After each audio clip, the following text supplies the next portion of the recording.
بزار اور ترمذی میں حضرت عبداللہ ابن مسعود سے نبی ایک سال پر یہ ارشاد نقل ہوا ہے، ان المرأۃ عورۃ، عورت چھپا کر رکھنے کی چیز ہے. ان المرأۃ عورۃ فاذا خرجت، جب وہ گھر سے نکلتی ہے، استشرفها شیطان، اب شیطان جو ہے اس کو تاک میں رکھتا ہے. واقب ما تكون بروحة ربها وهي في قعر بيتها، وہ اپنے رب کی رحمت سے قریب ترین ہوتی ہے جبکہ اپنے گھر کے بھی کسی اندرونی حصے.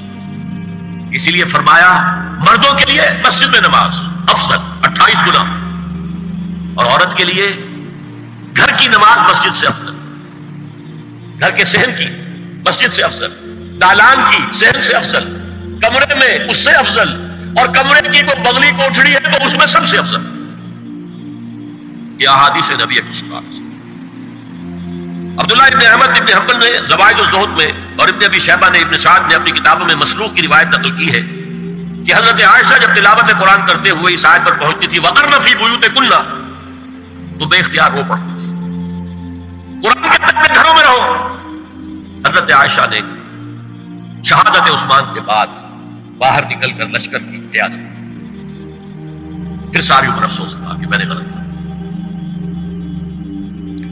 حافظ ابو بکر بزار حضرت انس سے روایت کرتے ہیں کہ عورتوں نے حضور سے عرض کیا کہ ساری فضیلت عمر لوٹ کے لے گئے، وہ جہاد کرتے ہیں، خدا کی راہ میں بڑے بڑے کام کرتے ہیں، ہم کیا عمل کریں کہ ہمیں بھی مجاہدین کے برابر اجر مل سکے؟ جواب میں آپ نے فرمایا من قعدت منکن فی بیتہا فإنها تدرک عمل المجاہدین، تم میں سے جو شخص اپنے گھر میں بیٹھی رہے گی وہ مجاہدین کا اجر حاصل کرے.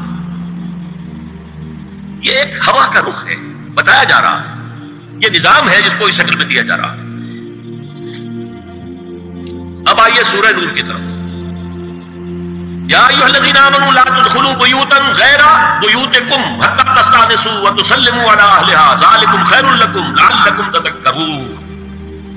اہل ایمان مت ہرگز مت داخل ہو اپنے گھروں کے علاوہ کسی اور گھر میں جب تک کہ تم ان کے ساتھ مانوس نہ ہو جاؤ، اذن نہ لے لو، ان پر سلام نہ کرو، یہی تمہارے لیے خیر بہتر ہے. اس کے بعد تفصیل آئی ہے، اس میں میں اس وقت نہیں جا رہا. اور جو لوگ اس پر عمل نہیں کرتے ان کے بارے میں قرآن مجید کیا کچھ حضور کیا کچھ فرما رہے ہیں یہ آپ سن لیجیے. بہت سخت احکام. عن ابی ہریرہ رضی اللہ عنہ ان رسول اللہ صلی اللہ علیہ وسلم قال لو ان امرأ اطلع عليك بغیر اذن فخذفته بحشاة ففقعت عینه ما كان عليك من جناح. متفق علیہ، بخاری اور مسلم دونوں کی ہے.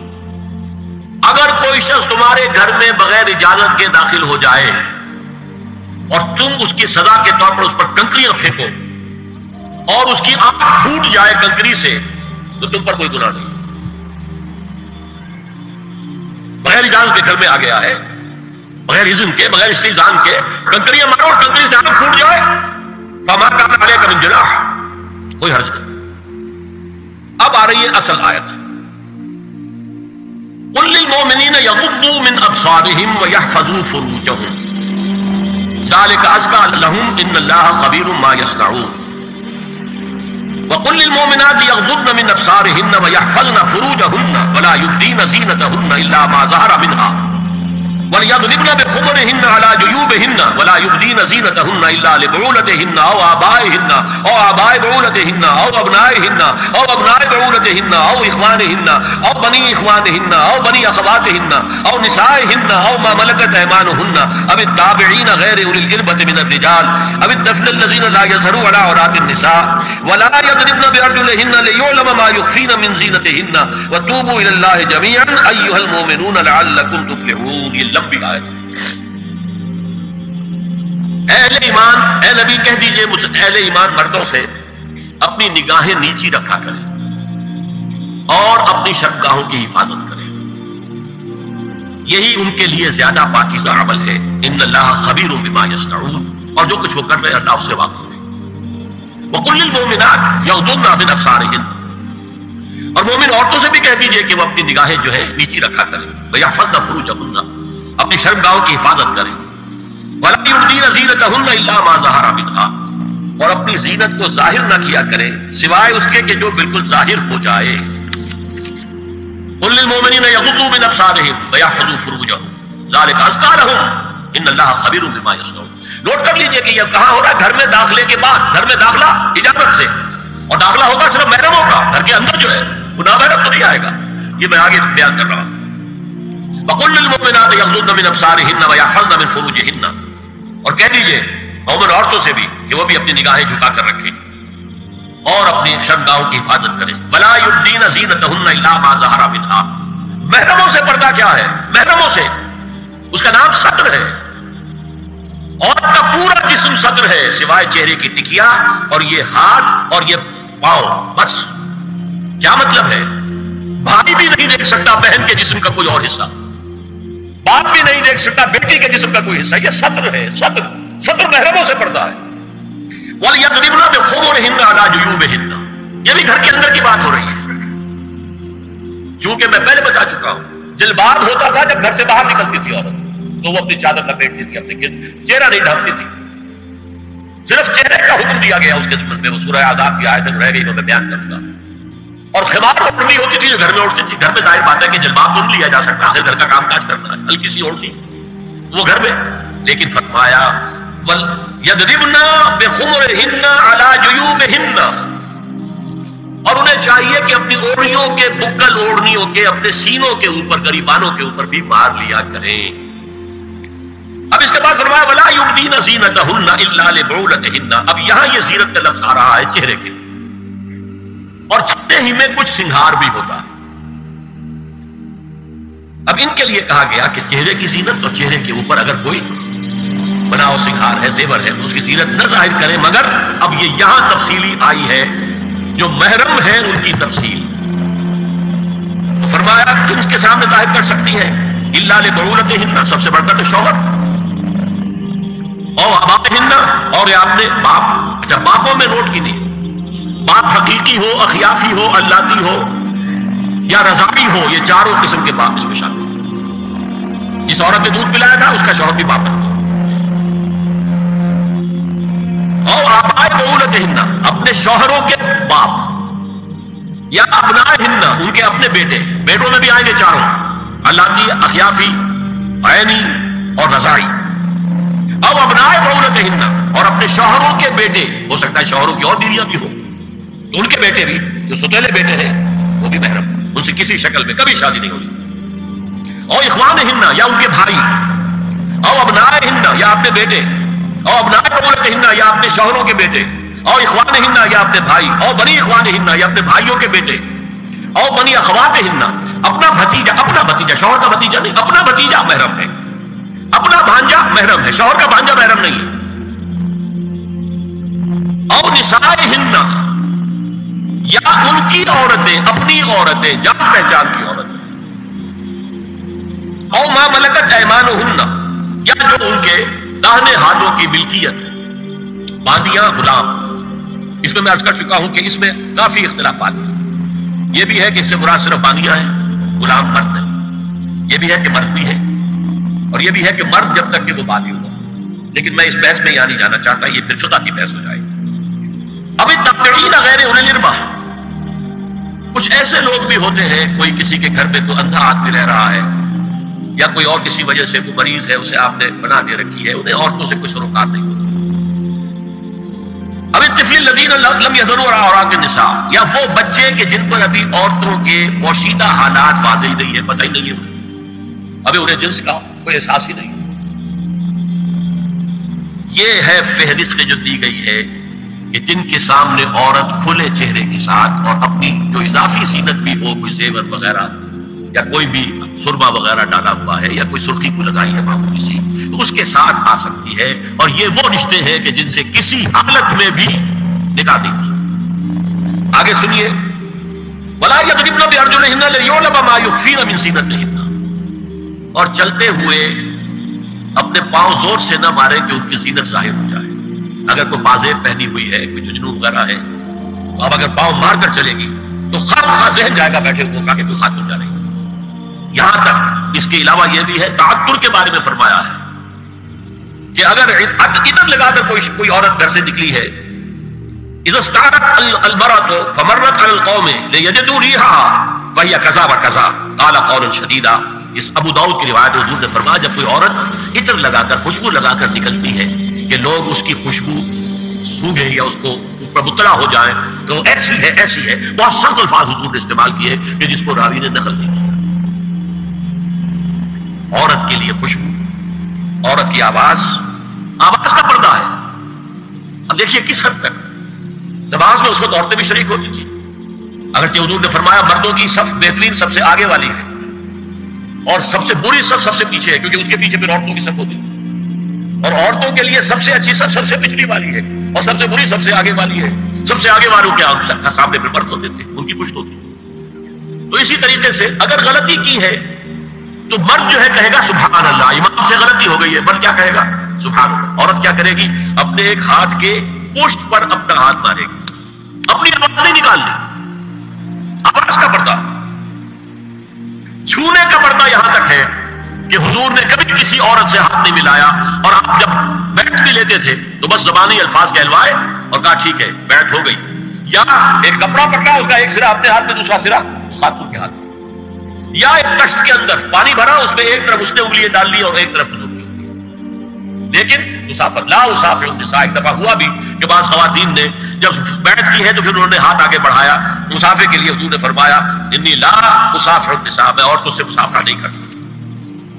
یا ایھا النبی قل لازواجک وبناتک ونساء المؤمنین یدنین علیہن من جلابیبہن ذلک ادنی ان یعرفن فلا یؤذین وکان اللہ غفورا رحیما۔ اے نبی صلی اللہ علیہ وسلم کہہ دیجئے اپنی بیٹیوں سے اور اپنی بیویوں سے اور مسلمانوں کی خواتین سے۔ اب دیکھیے یہ سورہ احزاب ہی میں ہو رہا ہے، شروع میں یا نساء نبی سے بات چلی، استیزان بھی صرف نبی کے گھر میں داخل نہ ہو اذن کے بغیر، آگے چل کر سورہ احزاب ہی میں عام بھی کر دیا، قل لازواجک وبناتک ونساء المؤمنین، کہہ دیجئے اپنی بیویوں سے، اپنی بیٹیوں سے اور اہل ایمان کی خواتین سے، یدنین علیہن من جلابیبہن، کہ وہ اپنے چہروں کے اوپر اپنی جلباب کو لٹکا لیا کریں، چہرہ چھپ جائے۔ اب اس کی تفسیر میں چاہتا ہوں کہ آپ کو جو مختلف مفسرین نے کی ہے وہ آپ کے سامنے میں رکھوں۔